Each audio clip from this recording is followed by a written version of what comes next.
buku novel karya Terelie. Ini buku yang ke-8. Judulnya Selena. Kita lanjut ke episode kedua. Kereta terbang melesat cepat di jalurnya, melewati belasan distrik, hutan lebar, lembah luas, padang rumput, pegunungan, danau-danau. Aku menatap keluar jendela, dahiku menempel di kaca. Setiap kali aku menghembuskan nafas, kaca berembun. Tadi pagi, saat kebun jagung masih gelap, aku telah berjalan kaki menuju stasiun kereta distrik Sabit 6. Tidak banyak barang yang kubawa, hanya tas perjalanan seperti ransel. Tiba di stasiun, aku ragu-ragu mengambil antrian membeli tiket. Petugas menatapku menyelidik.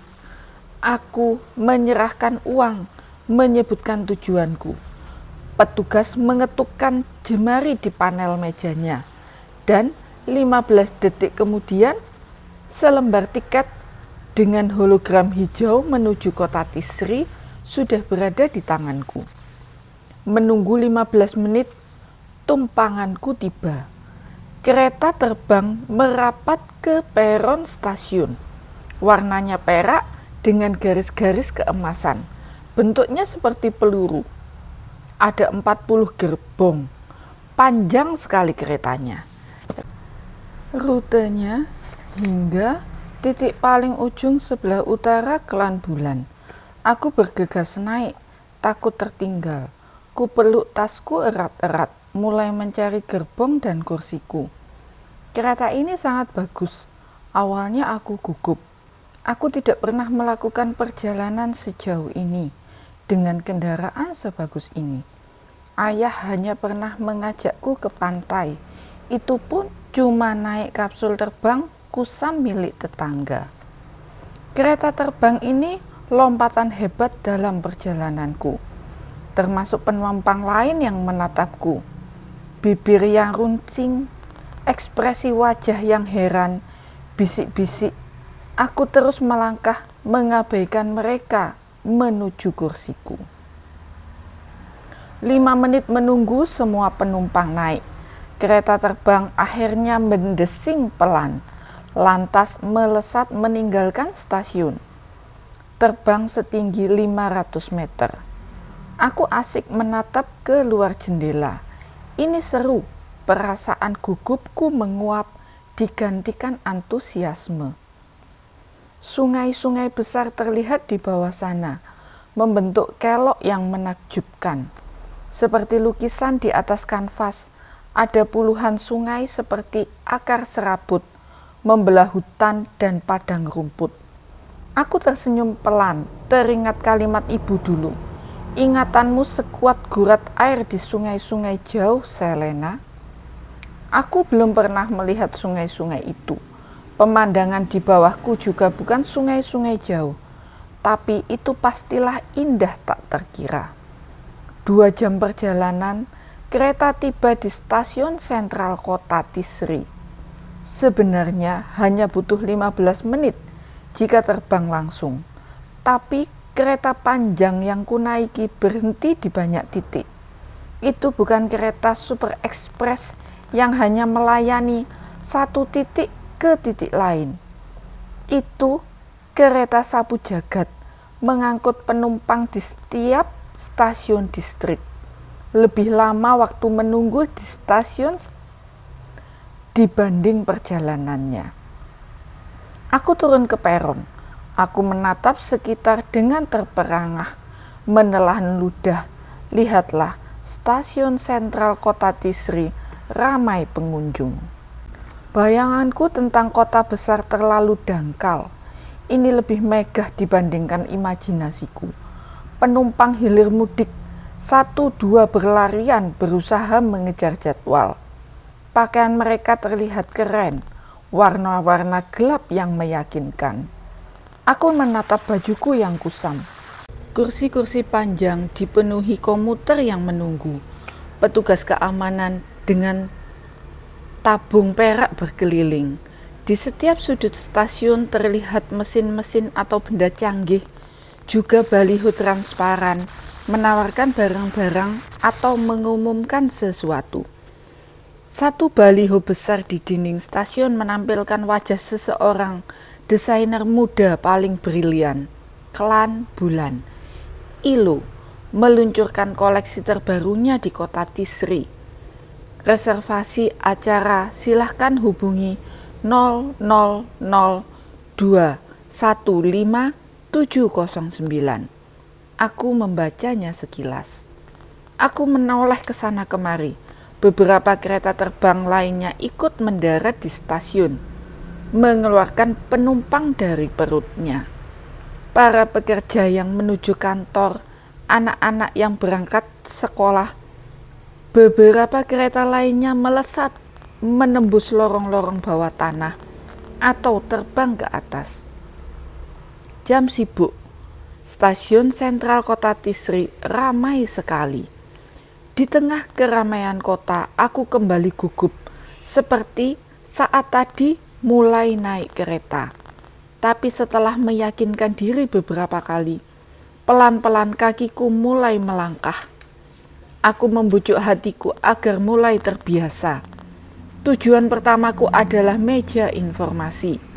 Benda yang lebih mirip kotak berwarna hitam mengambang 50 cm. Aku memperhatikan sejenak penumpang lain yang bertanya di sana. Aku sepertinya tahu cara kerja benda itu. Aku ikut mendekat. Kotak itu bisa bicara, menyapaku, bertanya siapa namaku. Aku menjawabnya. Kemudian aku menanyakan rute perjalanan menuju alamat Paman Raf. Kota itu dengan senang hati memberitahuku, sekaligus mengurus tiketku. Aku memasukkan uang ke lubang yang terbuka, dan sebagai gantinya, kota itu mengeluarkan selembar kartu transparan. Kartu pas itu bisa digunakan di seluruh stasiun kereta dalam kota, berlaku 24 jam. Ikuti peta yang muncul di kartu. Dia akan memberitahukan di stasiun mana saja kamu harus berpindah jalur. Jika kamu bingung atau tersesat, kartunya akan berganti warna menjadi merah sebagai alarm. Kamu paham? Kota itu memastikan. Aku mengangguk. Kota itu sangat membantu. Dan dia jelas-jelas tidak menatapku curiga, merendahkanku, apalagi merundungku. Aku menyukai benda ini. Baik, selamat datang di kota Tisri, Nona Selena. Semoga kamu menyukainya. Aku tersenyum. Kota itu sudah sibuk melayani penumpang lain. Berganti kereta 4 kali, aku terus menuju alamat rumah Paman Raf. Selama perjalanan berpindah-pindah kereta, aku segera memahami bagaimana bentuk kota Tisri. Kota ini terbagi menjadi 2 bagian. Satu bagian di perut bumi, di kedalaman belasan kilometer. Satu lagi berada di permukaan, dengan rumah-rumah seperti balon di atas tiang tinggi. Kota yang berada di perut bumi untuk kelas menengah ke bawah. Para pekerja kasar, penduduk biasa-biasa saja.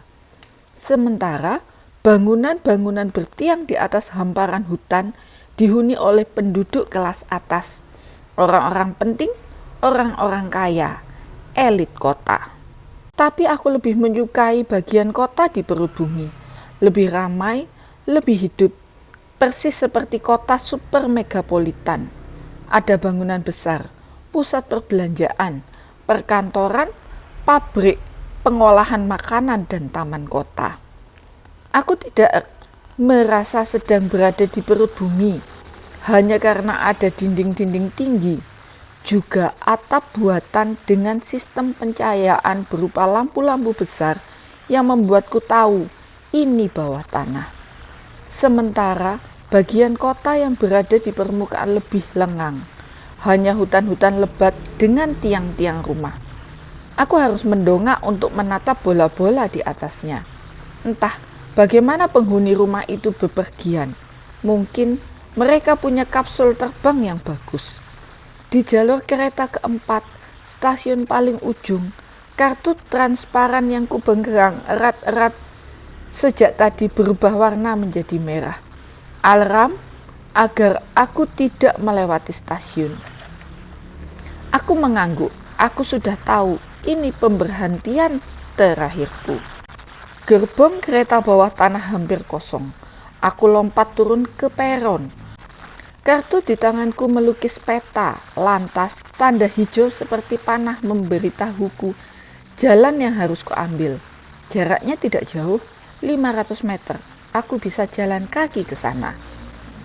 Blok E64, subdistrik TSAR, distrik Kota Tisri.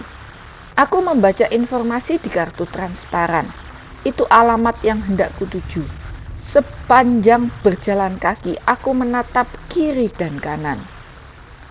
Bagian ini padat, rumah-rumah berbentuk kotak, 3-4 lantai berbaris rapat.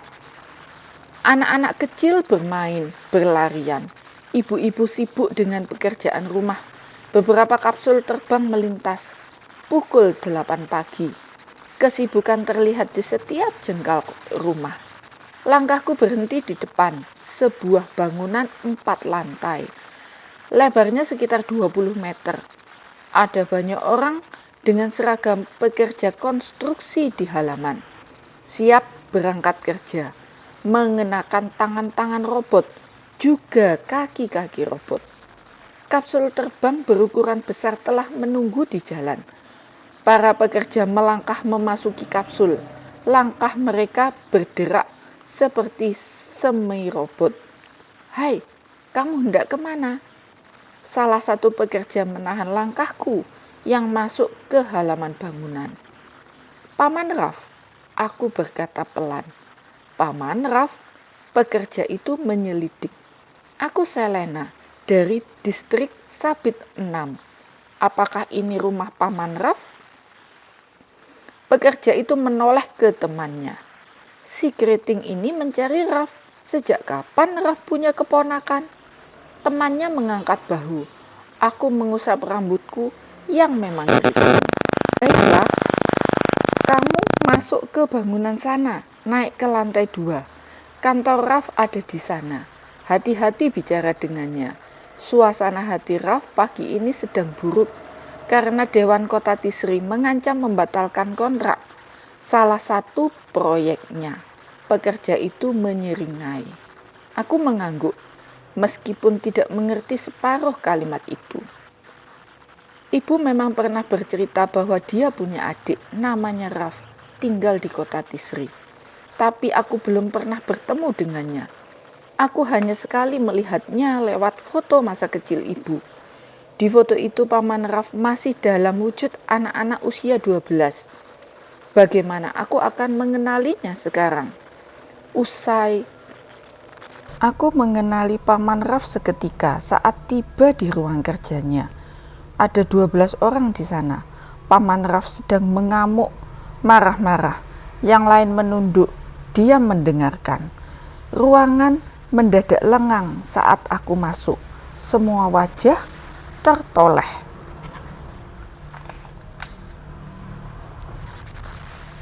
Aku menelan ludah, terus melangkah maju mendekati Paman Raf. Perawakannya tinggi besar, mengenakan seragam pekerja konstruksi, tapi dengan model dan warna lebih bagus. Di kepalanya ada helm pekerja. Meja di hadapannya penuh kertas-kertas berisi desain bangunan. Siapa anak kecil yang berani-beraninya menyela rapat? Bagaimana mungkin ada yang membiarkan pintu ruangan terbuka, membuat anak kecil ini masuk? Begitulah ekspresi wajah Paman Raf. Dia siap menyemburkan kemarahan berikutnya. Selamat pagi. Aku Selena, distrik Sabit 6. Kalimatku patah-patah. Berbicara langsung dengan Paman Raf membuatku gugup. Wajah Paman Raf masih merah padam. Dia mengamuk. Tanganku mengulurkan kertas yang ditulis oleh ibu. Aku menelan ludah sekali lagi. Ibuku mengirimku ke sini. Paman Ralph terdiam menerima kertas itu, lalu membacanya. James sudah meninggal? Paman Ralph bertanya, menatapku. Aku melotot. James sudah meninggal? Paman Ralph bertanya, menatapku. Matanya melotot tak percaya. Aku mengangguk. Astaga, Paman Ralph menepuk dahi. Dasar James si keras kepala. Dia akhirnya meninggal di distrik tak berguna itu.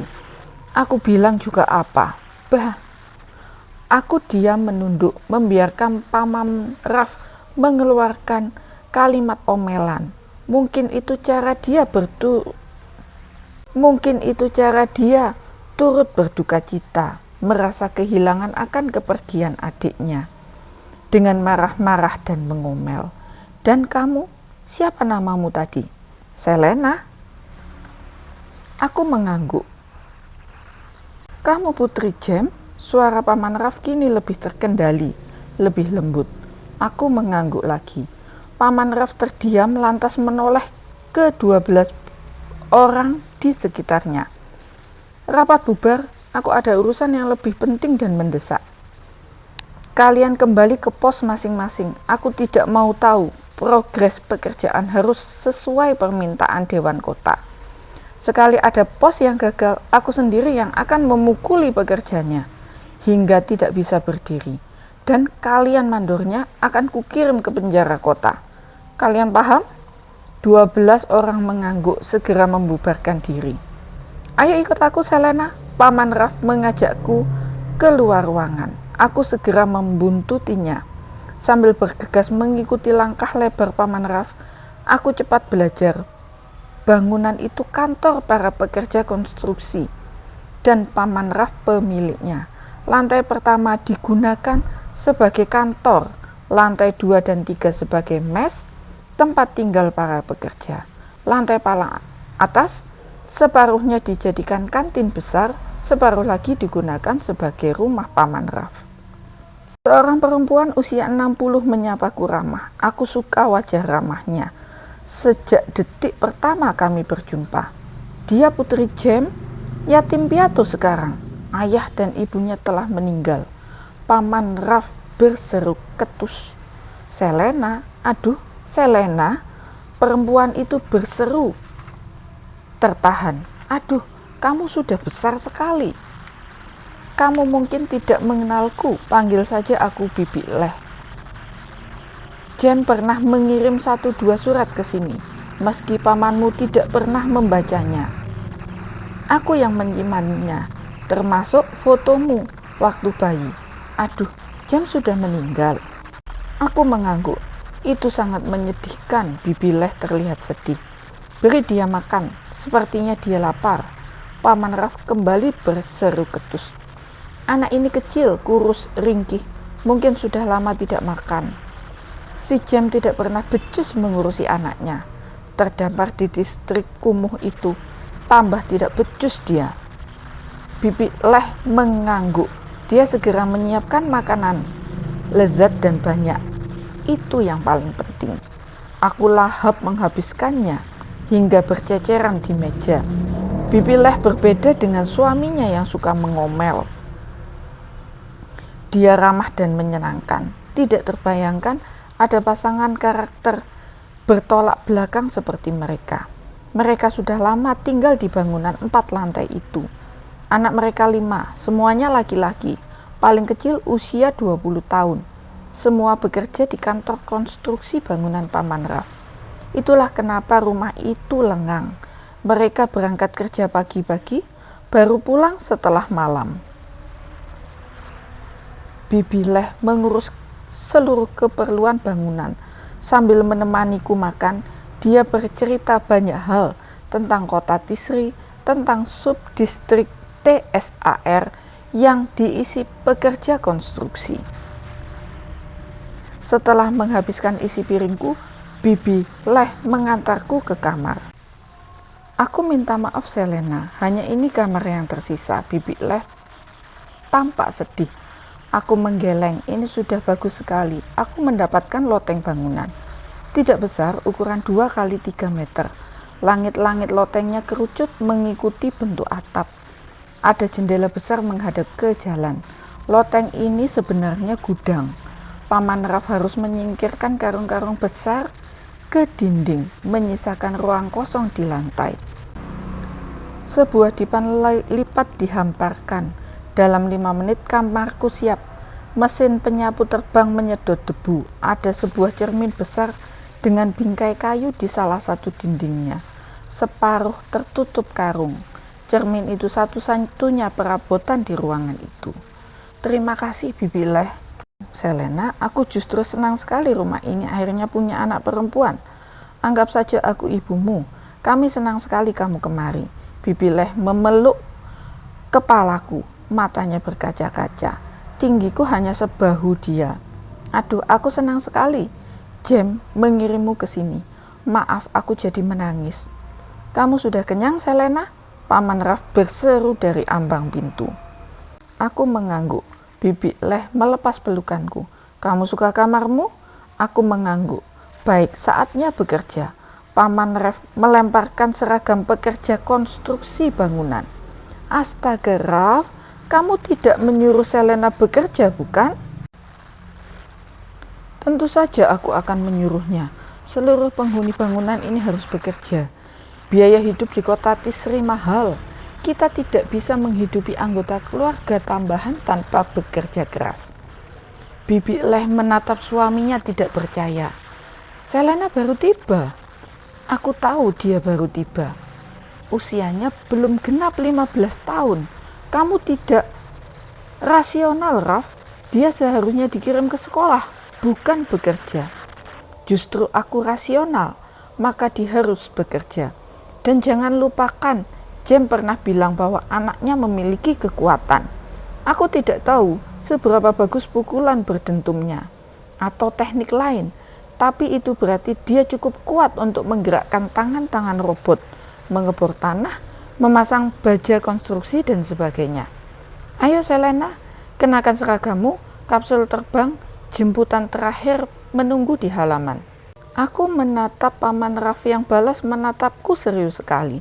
Lalu aku menatap Bibi Leh yang wajahnya merah padam, marah kepada suaminya. Aku mengangguk, meraih seragam itu, mulai mengenakannya. Aku tahu, aku menumpang di rumah ini, maka aku harus bekerja. Di kebun jagung aku juga bekerja. Itu sudah hal biasa. Aku tidak pernah sekolah. Ayah dan ibu tidak bisa membayar biayanya. Apa yang aku harapkan? Bersenang-senang di kota Tisri. Tidak mungkin. Aku paham sekarang kenapa ibu menulis wasiat di sepucuk surat. Bukan bicara langsung karena wasiat itu tidak menyenangkan. Di bawah tatapan Bibi Leh dari bingkai jendela loteng, aku melangkah menaiki kapsul perak. Salah satu pekerja memasangkan tangan dan kaki robot di kedua tangan dan kakiku sebelum pintu kapsul ditutup. Kursi-kursi di dalam kapsul dipenuhi pekerja lainnya. Aku paling kecil, duduk menyempil di salah satu kursi. 5 menit kemudian kapsul terbang itu sudah mendesing menuju kota konstruksi.